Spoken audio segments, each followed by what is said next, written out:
The 12th interpreter set down her headset at 9:47 in the morning, her hands trembling, her face drained of color. 12 certified professionals, 12 failures, $200 million, bleeding out by the minute, as delegates from 3 continents exchanged sharp glances across a glass table 60 stories above Lake Michigan.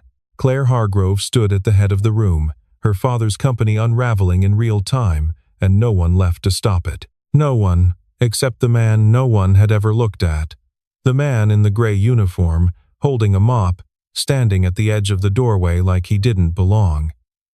He belonged more than any of them knew. Before we go any further, if you've ever been the person in the room that nobody looked at, the one who knew the answer but was never asked, take a second right now to like this video, share it with someone who deserves to be seen, and subscribe.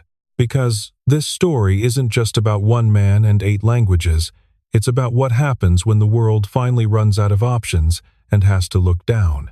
The alarm on Marcus Reed's phone went off at 5:15 every morning, though he was almost always awake before it. He stood at the kitchen counter of his 2-bedroom apartment in Logan Square, stirring a pot of oatmeal on the small gas stove. His uniform gray pants, gray shirt, the Hargrove Building Services patch, stitched neatly over the left breast pocket, was folded over the back of the chair. Not a single wrinkle. He wore that uniform the way another man might wear a suit, with intention, with quiet dignity. Lily appeared in the doorway in her pajamas, hair wild from sleep, eyes still half closed. She was 8 years old and looked exactly like her mother, the same wide brown eyes, the same way of tilting her head when she was thinking. Marcus had stopped noticing the resemblance every time, which meant the grief had softened into something he could carry without stopping. "You studying again last night?" she asked, climbing onto her stool at the counter. "I was reviewing Russian," he said, setting a bowl of oatmeal in front of her. She made a face. Russian sounds like rocks falling downstairs. He laughed, a real one, the kind that came without warning. "It does a little. But every language sounds like that until it doesn't." She stirred her oatmeal and considered this with the gravity of someone much older. "Is that why you write things down in so many different ways?" "In your notebooks? Languages are like muscles," he said. "Stop using them, they fade." 3 years earlier, Marcus had stood in a lecture hall at Georgetown University in front of 200 undergraduates, teaching a seminar on cross-cultural syntactic structures, the surprising parallels between classical Arabic and Japanese in how both languages encode social hierarchy into grammar itself. His research paper, Cross-Cultural Syntax in 8 Language Families, had been cited in academic journals in 14 countries. He was tenured, respected, and beginning to believe that the life he had built from almost nothing was solid ground. Then, one morning in the spring of 2019, an email arrived from the dean's office. A colleague, Professor Alan Bryce, whose own grant applications kept getting passed over in favor of Marcus's, had filed a formal plagiarism complaint. The evidence was fabricated with just enough technical sophistication to require a full committee review. 8 months of investigation. He was cleared, completely and unambiguously. But the academic world is small, and doubt is a stain that doesn't wash out entirely. No university called. No position opened. The clearing came 3 months after his wife Dana had already been in the ground, a sudden cardiac event when Lily was not yet 3, and by the time he walked out of Georgetown for the last time, he had been carrying both griefs for so long they had fused into a single, quiet weight. He found work where he could, warehouse logistics, delivery shifts, and 3 months ago, the night cleaning crew at Hargrove Tower, a 60-story glass building in the heart of downtown Chicago, home to law firms, consulting groups, and on the 34th floor, the executive offices of Hargrove International. He learned the building the way he had always learned things, methodically, completely, with attention to details no one else bothered to notice. He knew which conference rooms had the best acoustics. He knew that the espresso machine on the 32nd floor groaned before dispensing, and that the marble on 41 ran slightly colder than the rest of the building and caught condensation on humid nights. He knew the lights in the executive suite on the 34th floor were always the last to go dark, sometimes past 11 because Claire Hargrove worked the kind of hours that suggested she believed time was something to be outrun and that the company she had inherited would fall apart the moment she stopped moving. He had never spoken to her directly. Once, 3 weeks into his assignment, the elevator had stalled between floors, and they had waited together for 4 minutes while maintenance worked on the system below. She had not looked up from her phone. When the doors finally opened, he held them for her. She said thanks without lifting her eyes. He nodded at the empty air where her attention had been, and that was the entirety of their relationship until the morning everything changed. The morning everything changed. Marcus was not supposed to be on the 61st floor at all. His colleague, Pete, had called in sick, and Marcus had been asked to cover the upper executive floors for the early shift. He arrived at 7:45 and began working through the corridor with no idea what was happening inside the conference room at the end of it. Hargrove International had spent 18 months negotiating a logistics partnership with the Tanaka Group, one of Japan's most influential trade conglomerates. The deal was worth $200 million over 5 years, a contract that Claire's father, Richard Hargrove, had spent the last decade building the foundation for before his death 2 years prior. This was how Claire planned to tell him, in the language of results, that she had carried what he built. The Tanaka delegation was led by Yuki Tanaka, 61 years old, board chair, known in Japanese business circles for an absolute insistence on cultural precision. She did not simply want accurate translation. She wanted to be spoken to correctly, in the fullest sense, with proper honorifics, the appropriate register, the cultural fluency that told her the person across the table understood not just what she was saying, but who she was. The primary interpreter had called in sick at 6:30. A backup was brought in. He lasted 40 minutes before the linguistic complexity overwhelmed him. Technical logistics terminology, layered over formal Japanese legal language, layered over the unspoken social codes of Kyoto-inflected speech, it was a wall that certified professionals kept hitting. Another interpreter came, then another. The collapse was not entirely natural. Derek Walsh, Hargrove's chief operating officer, had spent the previous week quietly ensuring it wouldn't be. He had made discreet calls to contracted interpreters, dropping hints that the contract was under internal legal review, just enough to plant hesitation and make 2 of them back out before the meeting began. Derek had been at Hargrove for 11 years. He had waited for a larger share of it and found other ways to compensate when it didn't come. He had been in quiet contact with a rival firm for 6 months, positioning himself as an inside source. If this deal collapsed, he had somewhere to land. By 9:47, the 12th interpreter had set down her headset. Claire stood in the corridor outside the glass-walled conference room, phone against her ear, voice low. Her lawyer was on the line. She was asking about contingency language, about adjournment protocols, already knowing the answers, just needing to hear herself not give up yet. Rosa Medina, her assistant, rounded the corner at a near run. Interpreter 12 just walked out. Claire closed her eyes for exactly 1 second. Find anyone. I don't care about credentials. Find anyone in this building who can speak Japanese.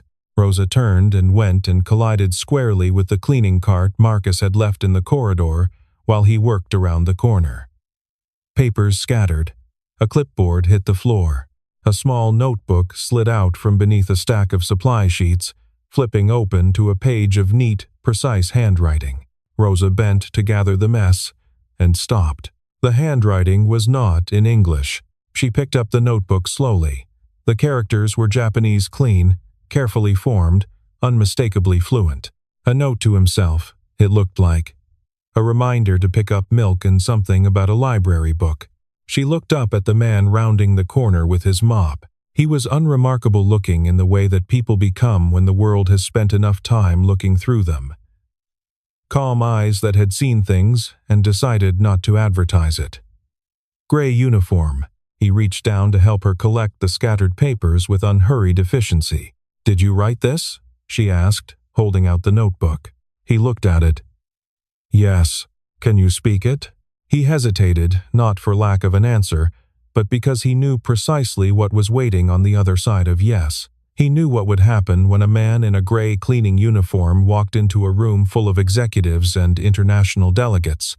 He knew that look. He had received versions of it his entire adult life. "I can," he said. Rosa took a breath. "Come with me." The conference room at the end of the 61st floor corridor was a pressure chamber with a view of Lake Michigan. 8 delegates sat around a long oval table, 3 from the Tanaka Group, 2 from a German freight firm, 1 from a Brazilian port authority, 2 from Hargrove's own legal team. The air held the tension of very important people approaching the end of their patience. Yuki Tanaka sat at the center of her delegation, small, precise charcoal blazer over gray silk. She had not moved from her exact posture in 3 hours. She did not look angry. She looked like someone who had made a decision and was waiting for the room to catch up. Claire stood at the head of the table when Rosa opened the door. Every face turned. Derek Walsh was on his feet before Marcus had cleared the threshold. "Who is this? He has no standing here." Claire looked at the man in the gray uniform. She placed him immediately the elevator. 3 weeks ago, the man who had held the door. She looked at Rosa. Rosa gave the smallest nod. "You have 60 seconds, Claire said. Marcus did not look at Derek. He did not look at Claire.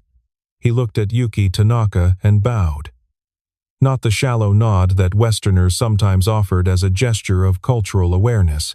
A real bow, the precise angle, the correct duration, the particular quality of stillness that in the formal tradition of Kyoto signified deep and genuine respect. When he straightened, he spoke in Japanese, not the standard Tokyo dialect. The Kansai-inflected formal speech of old Kyoto, the keigo so elevated that even many native speakers of younger generations struggled to command it. He addressed her with her full title and its appropriate grammatical inflections. He explained, without apology or condescension, that he believed there had been a misunderstanding in the translation of a specific clause, and that he would consider it an honor to offer a clarification. The room was absolutely still. Yuki Tanaka, who had not changed expression in 3 hours, blinked.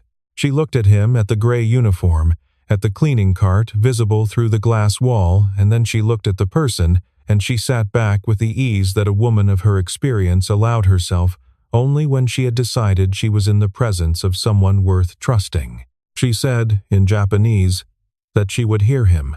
Claire watched from the end of the table as the man she had thanked without looking at 3 weeks ago began to rebuild what 3 hours had dismantled. She watched Yuki Tanaka's face as something closed in it began, incrementally, to open. For the first time in the 3 months Marcus Reed had been cleaning the floors of her building, she saw him.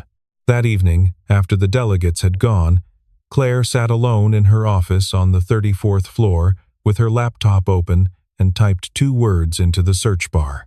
Marcus Reed. The first result was a faculty page at Georgetown, now archived. The third was an article from the Chronicle of Higher Education dated March of 2019. Georgetown linguistics professor cleared of plagiarism, but career already gone. She read it twice. She found the research paper in an open-access database, cross-cultural syntax, in 8 language families, cited in academic literature on 4 continents. She read the abstract, then the introduction, then set the laptop aside. It was not guilt, exactly. She had not done anything to Marcus Reed, but it was something related to guilt, the recognition that the world had done something in her presence, and she had not noticed, had not looked, had been too busy keeping her own lights on. That same evening, Lily was at the kitchen table, working through a math worksheet when Marcus came home. She looked up. When the door opened, she always looked up, the way children do when they've been listening for a specific set of footsteps. She asked how his day was. He sat down across from her and thought for a moment about how to answer that question honestly to an 8-year-old. He told her he had met a woman today who spoke the old Kyoto dialect, a kind of Japanese so formal and precise that most people under 60 couldn't produce it correctly anymore. He told Lily it was like finding a first edition of a book you'd only ever read in translation. Lily processed this with the thoughtful patience of a child accustomed to her father finding remarkable things in unremarkable places. "Did you get paid extra?" she asked. He smiled. "The kind that cost something." "Not yet." She nodded, went back to her worksheet. "You're still the smartest person I know," she said, without looking up. He did not answer that, but he stayed at the table for a long time after she'd gone to bed, sitting very still in the kitchen with the lights low, listening to the city outside. The following morning, Claire was waiting in the corridor outside the elevator bank on the 34th floor. She had come herself, and she stood there holding a coffee she wasn't drinking, looking like someone who had prepared what to say and was now slightly unsure of it. Marcus came off the elevator with his cart. He saw her and stopped. "I read about you last night," she said. He stood very still. "I'm sorry for what happened to you." "What was done to you?" He looked at her for the first time, directly. "You don't need to apologize for what you didn't do." "I know," she said. "I'm saying it anyway." A silence opened between them, not uncomfortable real, the kind two people allow when they are briefly telling each other the truth. Then he nodded, took hold of his cart, and continued down the corridor. She watched him go, her coffee going cold in her hand. 2 days later, Rosa brought Marcus a message asking him to come to the 34th floor when his shift ended. He changed into the spare shirt he kept in his locker and took the elevator up. Claire's office was glass on 2 sides. She gestured to the chair across from her set at a normal angle, not a subordinate position. He sat down. She made the offer without preamble. 3 sessions as a temporary communications consultant for the remaining Tanaka negotiations. A daily rate 6 times his cleaning shift earnings. Health coverage for the duration. He listened to all of it. Then he said, "Thank you." But no, she had expected this. Why? He turned to look out the window at the gray lake. "And it didn't protect me when someone decided I was a problem. I built something once and watched it get taken apart with fabricated lies, and I was cleared, and it still didn't matter. I'm not sure I want to build something again." She didn't argue, didn't offer reassurances she couldn't guarantee. She said, "I'm not making any promises about what happens after this week. I'm only asking one question. Can you help me today?" It was such a simple ask. No scaffolding, no borrowed authority, just a person asking for the specific thing only he could provide, with no pretense of offering more than she was. It landed differently than anything else she could have said. Before he could answer, his phone buzzed. The daycare Mrs. Paulson was ill. Lily needed to be picked up before noon. He stood, apology forming on his face. She waved it off. "Go. We'll finish this later." 20 minutes later, Lily appeared in the lobby of Hargrove Tower with her backpack and a folded piece of drawing paper she was still adding to with a pencil as she walked. She sat in one of the low lobby chairs while Marcus signed her in at the security desk, and she drew with the focused patience of a child accustomed to waiting in adult places, the kind of patience that comes not from boredom, but from a private world rich enough to fill the time. Claire came down for a document signature and saw her. She slowed as she crossed the lobby.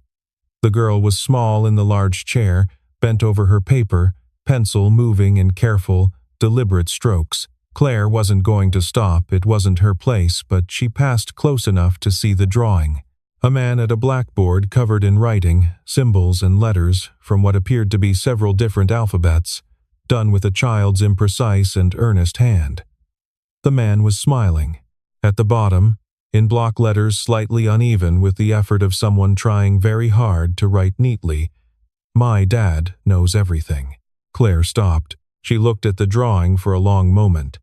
Then she looked across the lobby at Marcus, still at the security desk with his back to her, signing forms. She looked at the drawing again, then she moved on, document in hand, without saying anything to the girl. But in her office, 3 floors up, an hour later, she sat at her desk and thought about a man who had spent 3 years invisible in buildings he kept clean and still went home every night and studied languages in the dark, and whose daughter drew him standing at a blackboard like a professor. She thought about what it means to wait that long, and whether, if their positions had been reversed, she would have. On the 41st floor, Derek Walsh watched from a corridor window as Claire and Marcus stood near the security desk with the small girl between them. He read the scene the way he read all scenes for shifts in pressure, for the small signs of change that preceded larger ones. He watched the way Claire stopped walking. He watched the direction of her gaze. He took out his phone and sent a message to a contact whose name was not stored under their real name. Need to handle the situation with the cleaning staff on 34. Today, if possible. He set the phone face down on his desk. Outside, the lake had gone steel gray under a flat November sky. The second negotiation session 2 days later moved differently. Marcus sat at Claire's right hand for the first time, not at the back, not in a corner. He had borrowed a navy blazer from Rosa's husband and wore it with the same precision he applied to everything. He listened more than he spoke, but the quality of his listening was something the delegates noticed without being able to name. He was following not just the words, but the architecture beneath them, the pauses, the stillness that comes over a face when it is politely tolerating rather than genuinely agreeing. Halfway through the second hour, he wrote 5 words on a notepad and slid it toward Claire. "Let Mrs. Tanaka speak first on warehousing." Claire glanced at him. He gave the smallest nod. She shifted the conversation, asked an open question, and sat back. Yuki Tanaka spoke for 4 uninterrupted minutes. What she proposed was better than anything Claire had prepared, a phased equity structure that distributed risk more evenly and gave Hargrove more flexibility in the second year. It was the kind of concession that would never have been offered if Claire had led with her own terms. After the session, walking back to the elevators, Claire asked quietly, "How did you know she had something to say?" "She stopped touching her pen at the start of that segment," Marcus said. "She uses it when she's listening and processing. When she stopped, she'd made a decision and was waiting for the space to say it." They rode the elevator down in companionable silence, the first silence they had shared that was not weighted with status or circumstance.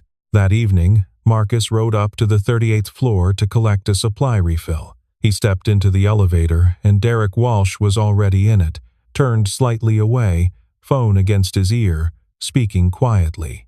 In Russian, Marcus kept his eyes forward and his breathing even.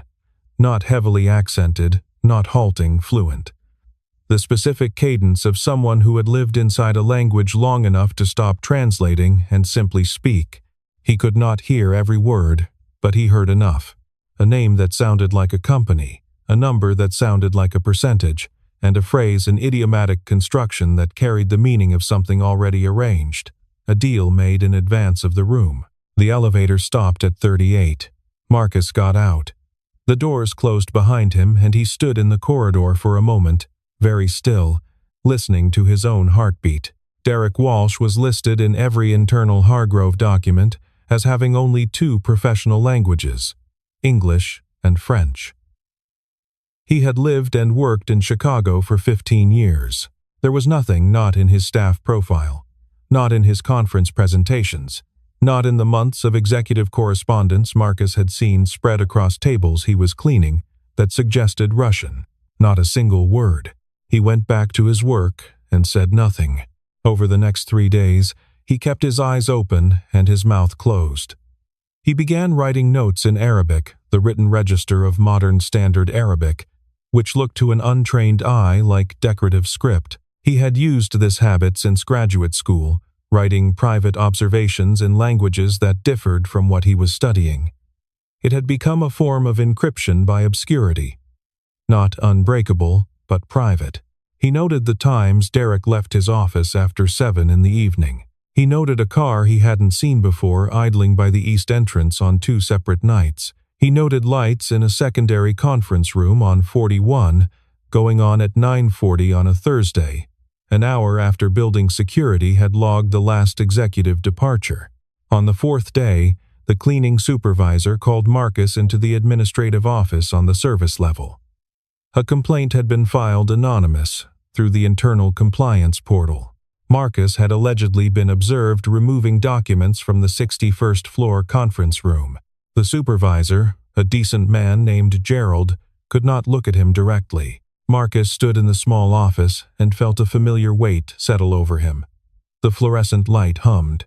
He recognized this room, not this specific room, but the category of it. A room designed to redistribute the burden of proof. He thought of a room in Georgetown 3 years ago. The shape was identical, but he was not the same man who had stood in that room. "Who filed it?" he asked. Gerald looked at a point above Marcus's shoulder, submitted anonymously through the compliance portal. "All right, what's the next step?" Gerald told him it was a temporary suspension pending review. Marcus nodded, asked for the written notice, folded it, and put it in his pocket. Rosa called Claire before Marcus had reached the elevator. Claire arrived at the service-level corridor in 4 minutes. Gerald was still in the doorway when she turned the corner, and she stopped in front of him with the focused attention of a woman who had learned that the most powerful thing you could do in a confrontation was slow all the way down. "Rescind it," she said. "Miss Hargrove, the compliance protocol." Gerald. Her voice was quiet in the particular way people make things quiet when they want to be heard through walls. "Rescind it." Now. He did. In the corridor afterward, Marcus looked at her not with gratitude, though he was grateful, with something more specific. The careful look of a person deciding whether the ground beneath them is as solid as it appears. "Can I have an hour of your time?" he said. "There's something you need to know." They used a small meeting room on the 32nd floor. Marcus set his phone on the table and opened the notes application. Page after page of Arabic script. He translated each entry aloud, slowly, watching her face. He told her about the elevator, about what he'd heard and in what language, and why that detail mattered. He told her about the car by the east entrance, about the lights on 41. He gave her the facts in the order he had observed them, without interpretation, without conclusion, the way a careful researcher presents evidence and allows the reader to follow. Claire did not speak for 60 seconds after he finished. "Derek Walsh has been at this company for 11 years, she said at last. "I know," Marcus said. "That's why I waited until I had enough." She looked at the Arabic script on his phone. "Why Arabic?" "Old habit. It's the language I use when I'm thinking about something I don't want anyone to read over my shoulder." She nodded slowly, picked up her own phone, and made a call not to legal, not to HR. A number she dialed from memory. Then she looked at Marcus across the table. "I need you in that room on Thursday." He held her gaze. "I'll be there." Thursday arrived the way important days always do, looking ordinary from the outside. The city moved below the tower the same as any other morning. The elevator carried the same people. The coffee cart in the lobby ran out of oat milk at 9:15, same as it did every Thursday. The 61st floor conference room had been reset with fresh water glasses and new printed copies of the final contract. The lake was visible and calm outside the windows, silver under a high, thin overcast. Yuki Tanaka arrived at 9, in a deep blue formal jacket. Those who understood Japanese business culture would have recognized it as a statement, a ceremonial acknowledgement that this was a day of significance, that she had decided in advance to honor it. Marcus sat at Claire's right hand. Borrowed blazer, pressed the same way. No notes, he didn't need them. Derek Walsh arrived last. He had brought someone with him, a man he introduced as a technical language consultant, available for final clarifications. Nobody on Claire's team had been notified. Nobody had approved the addition. The morning moved well.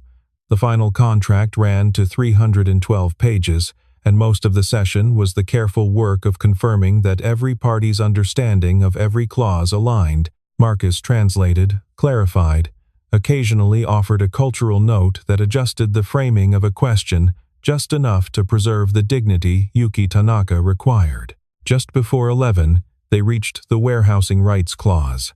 It was the most consequential clause in the agreement governing Hargrove's operational rights over its primary staging facility at the Port of Chicago. It established a profit-sharing arrangement tied to utilization thresholds. 6 weeks of negotiation had gone into its language. Derek's consultant began to translate it into Japanese. Marcus went still. He listened to the rendering and felt something drop through him, cold, specific, having nothing to do with language and everything to do with intent. The consultant was not making an error. The divergence between the English clause and the Japanese rendering was surgical. A single structural shift transforming a profit-sharing arrangement into a full rights transfer that would, if Yuki Tanaka signed with this understanding, hand Tanaka Group de facto ownership of Hargrove's most valuable physical asset under terms Hargrove's legal team had never agreed to. Yuki Tanaka was nodding. She was reaching for her pen. Marcus stood up. He did not raise his voice. He did not gesture toward Derek or his consultant. He looked at Yuki Tanaka and spoke to her in Japanese, the precise and formal register she deserved, and he explained, clause by clause, the difference between what the English document said and what she had just been told it said. Then he repeated it in English for the room. Silence. Derek Walsh came to his feet. He doesn't have authority, this is out of order. Yuki Tanaka raised one hand. She did not look at Derek. She looked at Marcus. She said, in Japanese, that she had been in business for 30 years, and she could tell the difference between a man correcting a misunderstanding and a man creating one. She had made her decision. She was prepared to sign the document as written in English, as presented by the director of Hargrove International. Marcus translated her words for the room. Everyone. Without addition, without softening, without any inflection that was not already in the original. Claire stood up. Derek Walsh, you're fired. Security, please escort him out. No drama. No raised voice. The tone of a person who was done being surprised. 2 members of security appeared in the doorway she had arranged for them to be stationed nearby after her conversation with Marcus the previous week. Derek left. His consultant left. The door closed.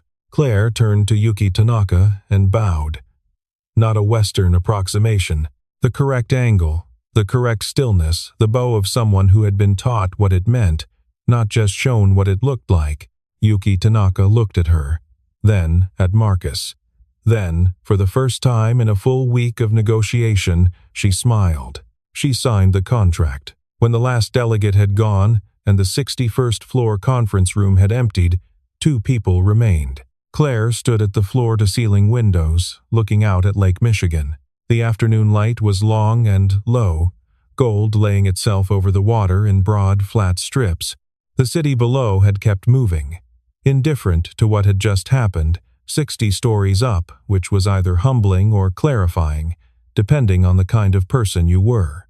Marcus stood a few feet away, jacket off, in his plain dress shirt, looking at the same view with the stillness of someone who had learned to let large moments settle before trying to name them. "Why didn't you tell me sooner?" she asked, without turning from the window. "About Derek." He didn't answer immediately. "Because I'd had evidence before," he said. "Real evidence. Documented. Witnessed. I stood in a room and presented it, and the institution performed doubt for 8 months rather than look at what was in front of it." He paused. "I needed to be sure this time that what I brought you was something you could actually hold on to, not just something I was asking you to take on faith." She turned from the window. "I believed you," she said. "When you came to me with those notes, I believed you that same afternoon." He looked back at her steadily. "I know. So why wait?" "Because I needed to believe it too," he said quietly. "Believing that someone would actually act on what I brought them that took me a moment longer." She held his gaze. "I believed you," she said again, with the weight of someone who knows the difference between saying a thing and meaning it, and wants the other person to know that they know. 2 words. Not lightly said. He understood what they cost because he had been waiting, without knowing it exactly, for someone to say them with that specific gravity for 3 years. Outside, the gold was deepening on the lake. 12 weeks later, Claire placed a sealed envelope on the small table in the same meeting room where they had first talked honestly, not her office, not a boardroom. The same 2 chairs, the same unremarkable window. The envelope contained the terms for a new position, Director of Global Communications. Not a courtesy title. A role the company actually needed that the Tanaka partnership had made clear was a structural gap. Someone who could navigate the space between languages and cultures and legal frameworks and human dynamics with the fluency the modern operation required. "I didn't create this position to help you," she said. "I created it because the company needs it, and you're the right person for it. Those are separate facts that both happen to be true." Marcus looked at the envelope, did not reach for it. "I need a week." "Take it," she said. He came home that evening and sat at the kitchen table while Lily ate dinner and talked about a school project on languages of the world. He listened and asked questions and did not mention the envelope. He went to bed and did not sleep well. In the morning, there was a folded piece of paper on the kitchen table. He didn't remember Lily getting up in the night. He unfolded it. A drawing, done in the blue and orange markers she favored. A man standing outside a tall glass building, briefcase in hand, face turned upward, water visible in the distance. At the bottom, in the careful, uneven block letters of a 3rd grader staying up past her bedtime to write something important. "You deserve this, Dad." He sat at the table for a long time, looking at the drawing. Then he opened the envelope. His first day as Director of Global Communications fell on a Monday in February, when the lake was steel gray and the city had the quiet of a winter morning after light snow. The office was small, a corner room on the 34th floor, one window facing north toward the lake, a desk, 2 chairs, a whiteboard, and nothing on the walls yet. He was wearing his own clothes, a dark blue dress shirt, pressed, no jacket. He had decided against the jacket. He did not need to look like someone he wasn't. Claire appeared in the doorway holding 2 paper cups of coffee from the lobby cart, the ordinary kind, not the espresso from the executive floor. She held one out without speaking. He took it.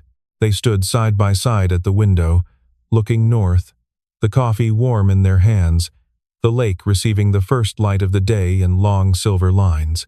"How many ways do you know to say thank you?" she asked. "In all 8 languages." He thought about it. Not performing, thought actually thinking. "The words are easy," he said. "It's the weight behind them that differs. Some languages say it and mean it simply. Some say it and mean something much larger, an acknowledgement that can never be fully repaid." "Which kind do you mean right now?" He looked out at the water. "The larger kind," he said. She didn't say anything after that. Neither did he. The morning came into the room around them, unhurried, and they let it. There are people the world puts in corners not because they lack light, but because others are afraid of being diminished by it. Marcus Reed had lived in one of those corners for 3 years. 3 years, carrying 8 languages in him like cities inside a sealed room, waiting. He did not stop learning. He did not trade the thing he was for the thing the world was offering him, which was nothing. When the moment came, not a moment he arranged. Not one he manufactured, he was ready. Not because he had been practicing for it, because he had never stopped being what he was. Lily's drawing stayed on the wall of his office for as long as he worked there. Every person who came in asked about it eventually. He always told them the truth, that his daughter had drawn it, that she had gotten up in the middle of the night to leave it for him, that it had been the thing that made him open the envelope. Some people understood exactly what that meant. Others thought they understood and didn't, quite. That was all right. He had spent enough of his life in the company of languages to know that some meanings only arrive in full when you have experienced the thing they are pointing at. 8 languages.